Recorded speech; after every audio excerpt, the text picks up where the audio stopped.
Welcome, everyone, to the Everything Show, episode 689. I am your host, Matrix Lord 212, and I am with Scott. What's up, Scott? Well. What's up, Steampunk Star Raisin? Here in Hollywood. What's up? Just hanging out. What's up, Chris? Hey, what's up, guys? All right, so we had, Chris, you saw X-MenApocalypse, right? Yeah, I actually just got back like 20 minutes ago. Okay, what happened? Oh, it was good. It was good. It wasn't. I'm trying not to, just saying it's good. I don't really like just saying it was good. Was it better than you expected, or was it what you expected? Yes, it was much better. I'm trying not to spoil anything because I sometimes done that. Like go off. I watched the movie review from What the Flick, which is a Young Turk movie review show, and they gave it bad ratings. And I was reading on Rotten Tomatoes, a lot of people in Europe were giving it bad ratings, and it got mixed reviews. I disagree with those reviews. I thought that there was only two problems that I can kind of talk about because they don't spoil anything.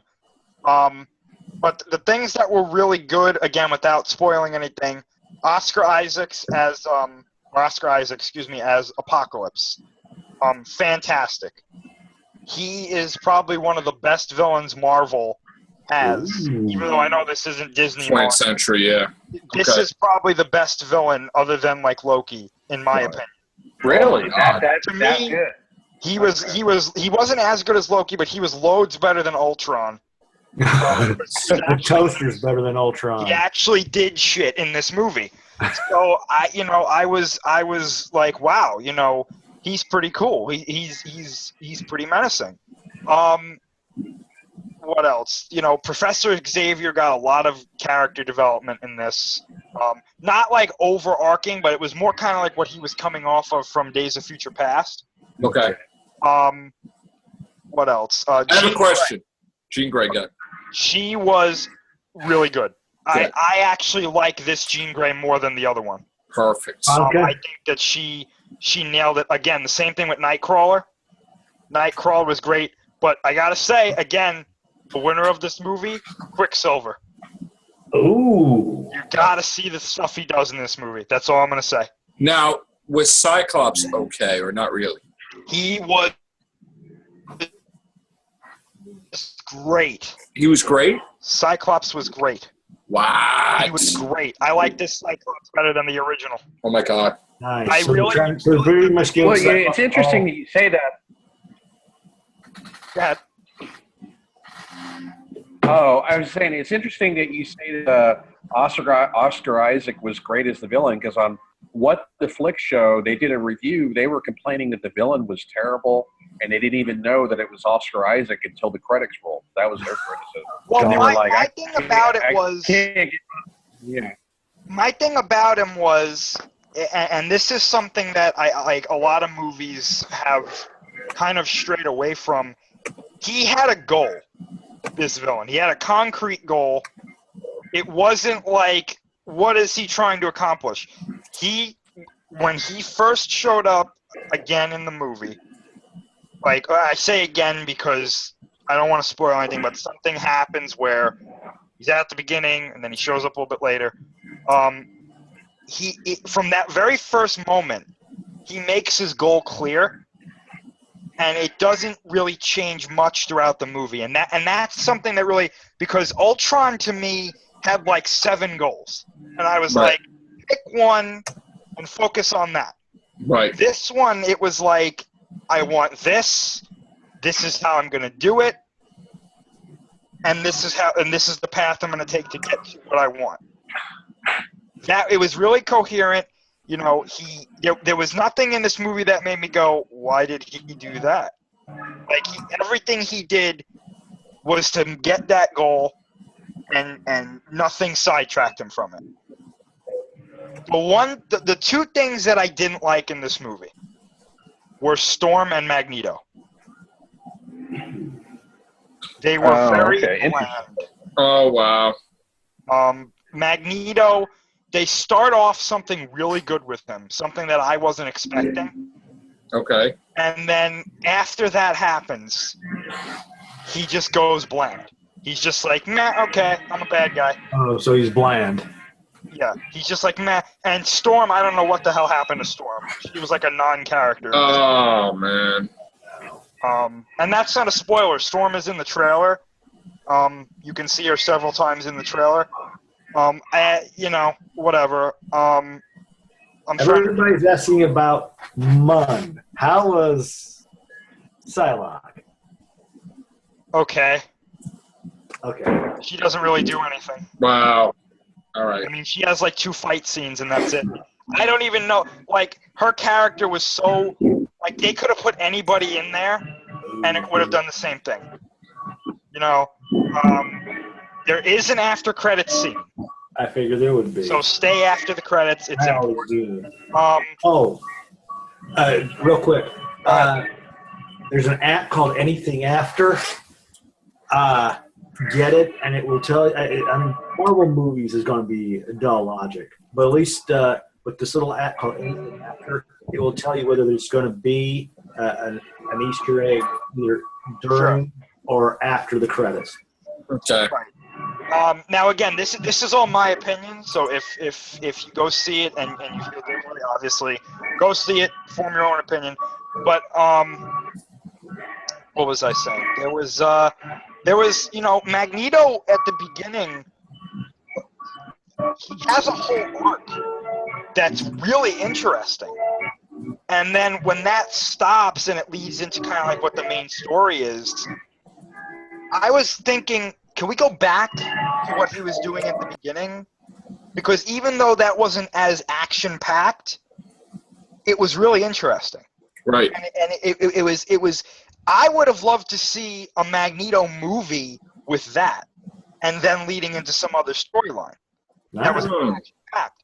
But I was like, okay, there's one character that shows up in this movie out of nowhere. And he just shows up and he just starts like causing all this trouble, and then he just kind of goes away. Right. And I was like, why was he in this movie? Okay. Just to it was kind of like make you remember that he's a thing. All like right. it was kind of like, hey guys, you got to remember this guy because he plays He'll be an in important role Later on. Right. You probably know who I'm talking about. Yeah. Yeah. Now I don't think it's. You guys know that Wolverine is in this Yeah. trailer. Pretty much. Yeah. Yeah. I have to say this. Wolverine has his greatest scene in this movie. Oh shit. Bar none. Oh shit. Bar none. It's like a 2 or 3 minute scene Wow. where it was like, there you go. You want Wolverine? Here you go. Bar none, in my opinion, the best thing Wolverine has done ever. Wow. And Wow. in the movies, and I don't feel bad saying that because No, that's fine. he was fantastic, and he has. No, I won't say that. Don't forget. Yeah, it. don't tell me. I'm going to see it Saturday. You gotta see the shit that he going does. to see it. It's fantastic. All right. Very good. Now, how can I talk about this comic without spoiling it? Other than to say that this is my first. Hold on, I'm gonna mute you, Steampunk. It's getting loud. Okay. Okay. This is my first DC comic in 28 years, 27 years. Yeah, that long, people. Okay. I gotta say, and this was amazing.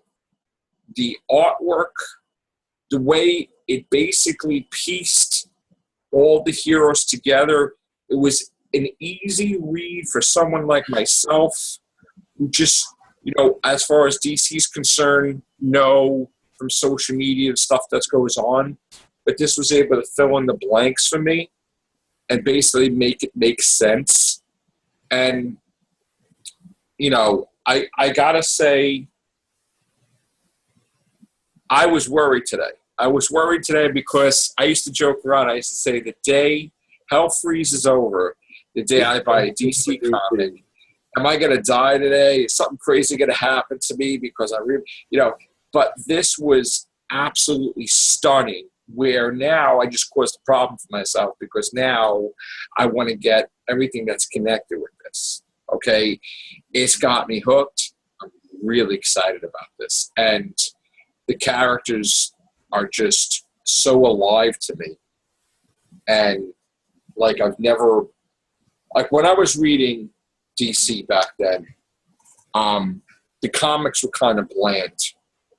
There was this Millennium story going on. It was kind of boring. 10 Nights of the Beast, I guess, was going on with Batman. Superman was fighting like Silver Banshee and different things in Action Comics. And, you know, it wasn't really, Batman comics didn't really have the villains in it that I know and love. I mean, with the exception of Killing Joke, which I thought was fantastic.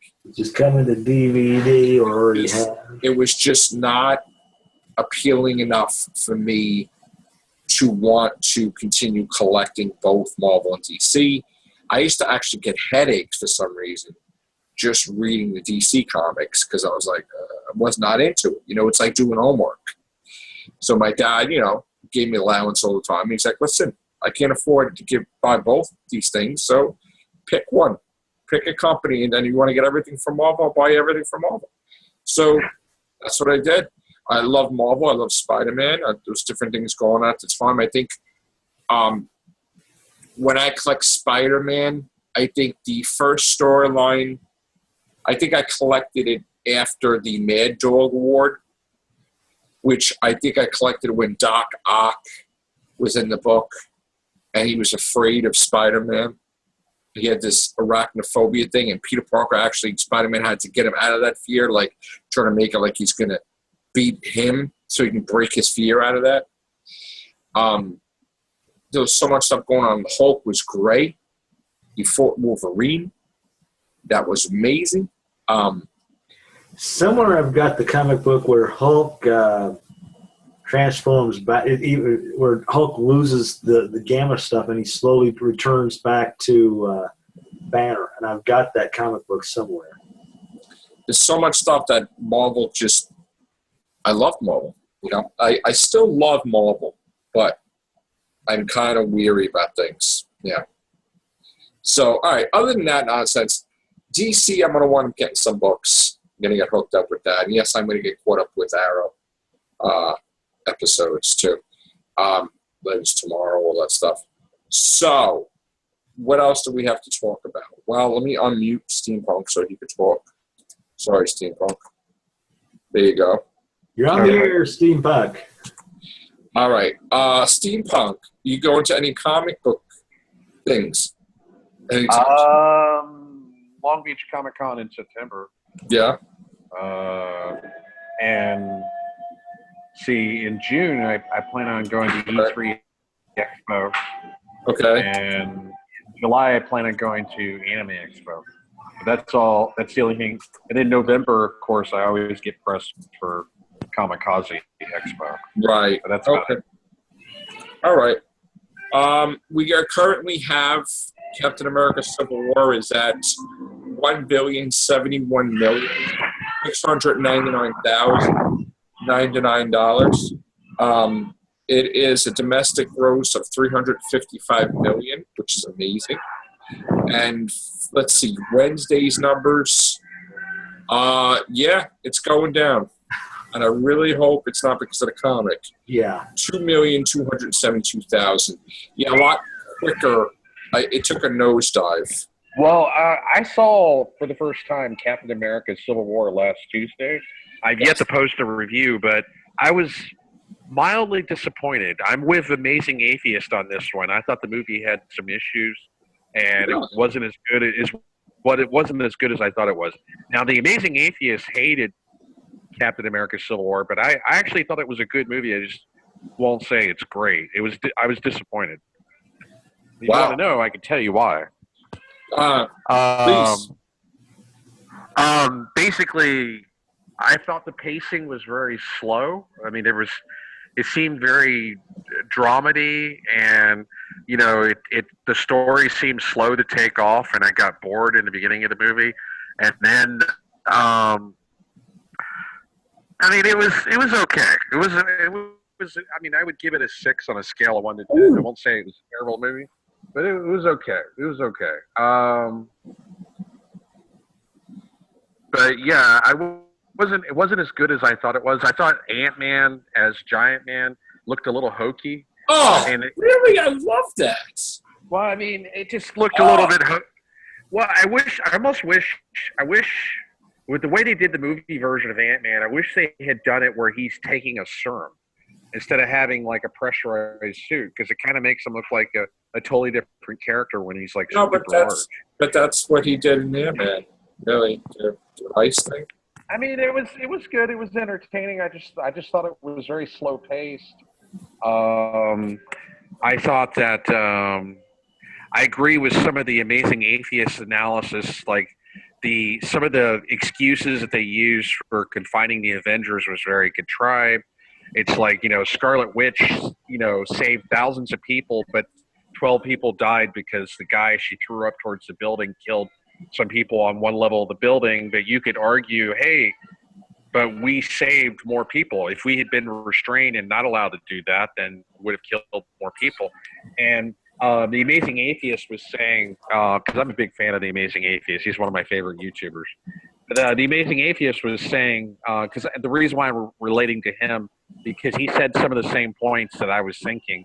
It's like Tony Stark almost destroyed the world by creating Ultron. Why don't you use that as an excuse instead of trying to come up with an excuse about Scarlet Witch killing a bunch of people in a building? And it just seemed very the excuses that he used seemed a little bit contrived, and the story seemed a little bit slow to take off. And I really personally, and also I had a problem with Baron Zemo. That's another problem. I think everybody had a problem with Baron Zemo. Yeah, I thought Baron Zemo was a very weak villain, and I didn't like the way they just portrayed him as an ordinary Joe. And then it made no sense. And it made no sense in the end. It's like they've got him confined in like a super chair designed to confine superhuman individuals, but he's not superhuman. So why are they confining him like that? It made no sense to me. And Baron Zemo in the comic is very interesting. He's like another Red Skull neo-Nazi type character. I know. Yeah. Yeah, he's a super genius with super weapons, and they should have at least gave him a costume, because it's supposed to be a superhero movie. But I had a similar issue with Captain America: Winter Soldier. I thought it was very slow to take off on story, and so it's a similar pacing as with the previous Captain America movie. But I mean, I thought it was good. I just won't say it was great. I'd give it a 6 on a scale of 1 to 10. What did you give Winter Soldier? Winter Soldier, I gave it a 5. Wow. I just didn't like the story. It just didn't interest me.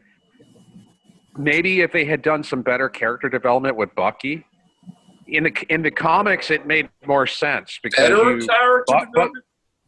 Yeah, well, what I'm trying to say is, he just shows up as the villain in Winter Soldier. Winter Soldier does because they had to develop the. Well, I mean, but you didn't see Bucky in the first Captain America movie. There was no character development. He just shows up.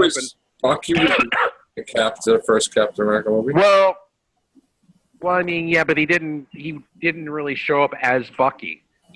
Bucky wasn't in the. He was Bucky Barnes. He didn't fight side by side in costume with Captain America like in the comics. Yeah. Well. Anyway, so what's your favorite Marvel movie? Oh, my favorite Marvel movie, I would say, is the first Iron Man movie. Okay. Second favorite would be the first Avengers movie. Okay. Good points. I like them both. All right. Yeah, no, I've as a whole, I've always been disappointed with the Captain America franchise as far as the movies. The movies just didn't quite do it for me, and I just didn't. In Winter Soldier, I just didn't believe Captain America would go out of his way and be so sympathetic for somebody that he seemed to be only a casual friend with. And then I don't know. Casual. They said they were like brothers. I mean, growing up. Yeah, but you didn't feel that. At least I didn't feel that from the movies. I felt it. That was one of the things that actually made sense. I mean, other than the fact that it made Bucky I guess, older than Steve Rogers, which it was kind of reverse in the comics. But, I mean, still, you know. And another criticism I had was Mind you, I wasn't crazy about, I wasn't crazy about Captain America, though. Because I had a massive problem with the movie because they made it like him and the Red Skull only encountered each other once. Mm-hmm. And if they had like a zillion battles and Red Skull was behind every battle, how is that possible? So I had a problem with that. I had a problem where they redid the Spider-Man thing where like he gets to fame and it goes to his head and great power comes with great responsibility. He lets the burglar go. Well, in this case, he's dancing around on a stage, which to me absolutely never happened in the Captain America comics. And his whole thing was going to war, trying to be a soldier, go to war. So why would he leave the war? So that was like totally not necessary. In the movie. I had issues with the first Captain America movie. I thought they really dropped the ball with that because Red Skull is such an interesting and traditional comic book villain. He was horrible. And he was horrible the way he was portrayed, and the movie was just so it was the first time that actor played a bad part with a bad accent, and it was so basically the worst person to pick for. Here's the thing: he was always great in every role he was, but of course he was no Red Skull. So you definitely have to guess the role. Play against part. Yeah. The guy that played Skeletor in Masters of the Universe probably could have played it better. Let this be our final battle! Something like that.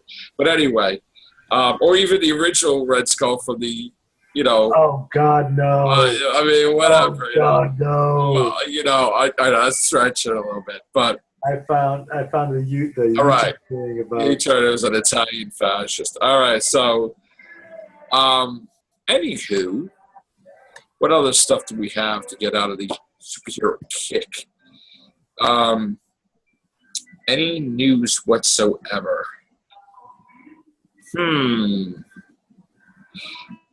Nothing really I want to talk about. Okay, so anything else? Chris, do you have anything? There was some alien thing I sent you today, Chris. Yeah, I didn't actually see that. Oh, okay. But, what was it? There was something. Was it anything good, that thing I sent you? To tell you the truth, I didn't even read it. I didn't see it at all. But I can't think of it. Oh, there was something I thought was, like, insane. What? This Power Rangers movie that they're making? Yes. Did you know that they're planning 7 sequels? Oh, no. Wait, what? They're planning 7 sequels to this movie. They're doing an advance announcement every year or every 2 years? I have no idea. I saw it on one site, and I was like, okay, that's BS. Then a couple of sites that I go on reported the same thing. And I was like, how the hell can you do that? 7 sequels. You got 2 with the original, 2 with the one is in. Pretty confident, aren't we? Pretty effing confident, aren't we, that it's going to make... Not everything gets to be 7. I mean, very few movies reach 7. Like Fast and Furious, Friday the 13th, Freddy Krueger. 7? I don't think so. Maybe 2? 3? That's 7 now. I don't think so. Sorry. I could be wrong, but I could not be wrong. Honestly, I really don't want there to be a Power Rangers movie at all. Honestly. Really? Yeah, I have no interest in that. I would rather see Gem and the Holograms too. I grew up with Power Rangers, and I just feel like they're going to ruin it. Danette's going to kick my ass for saying that, by the way, but all right. Well, I have a question for you guys because I had an opportunity to interview a couple of the actors from Power Rangers, but I declined because I had no interest in that show. But would you guys be interested and amused if I interviewed some of the actors from Power Rangers? Because they usually show up at Long Beach Comic Con. Jason David Frank is probably the one you got to interview the most. Okay, I'll see if he shows up. I'm just not that familiar with the genre. I didn't know which one was the most important. I think, I mean, correct me if I'm wrong, Joe, but I'm pretty sure he's played the most Power Rangers. And Is that the Green Ranger you're talking about? yeah, he was the And the Green White Ranger, the Ranger? White Ranger, the Red Red Zero Ranger? Ranger, the Black Dino Yeah. Ranger, the Right. Red Turbo Ranger, Right. Silver New Dino Ranger for the Right. now that I don't watch. Yeah, I just know him as Green Ranger, whatever. That's, you know. And he's a legitimate mixed martial artist, too. Right. Right.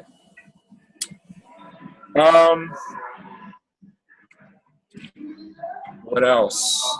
I heard that the anybody watch Arrow or no? No. You know what that's Arrow? All right, I gotta we'll do this another time with the Arrow thing. What else I want to talk about? I guess that's it, gang. So, good night. Take care. Bye for now.